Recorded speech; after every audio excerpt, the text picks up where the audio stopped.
Originally I wrote this play in the mid-90s, and I was going through a period where I was writing unsolicited scripts, which is trying to get a professional play on, and it just means you put your script in an envelope, post it away, and hopefully it'll go.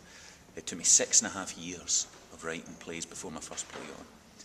I think I wrote 22 plays in that time, all of them horrific, terrible, terrible pieces of work. But in the middle of it, I'd written Deckie Does a Bronco. This one was set in my hometown of Girvan. I put all my old friends in it, and it was about Bronco and swings, which my cousin and I did for a summer in 1983, which is you work it up in a swing and you kick it over the bar, as we boys do.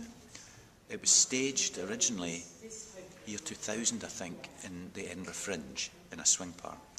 It's normally done in a swing park where children are playing, and the audience sit in a circle around these adult-sized set of swings, and it's about children playing.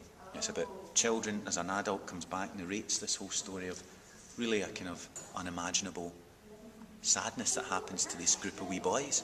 But most of the play is wee boys playing, you know. But they're shadowed by their adult self. So the adults are there and the children are there together, and the narrator.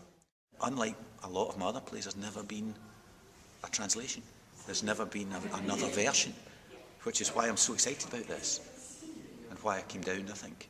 But there's something about this appeals to me, that it's in Welsh language, and that it's where it's touring to, where it's set, the great translation that I hear only good things about. And now that I'm working on it a little bit, I can see how good the translation is, and I'm starting to see those decisions that have been made to just ever so slightly focus the camera on this audience, this specific audience.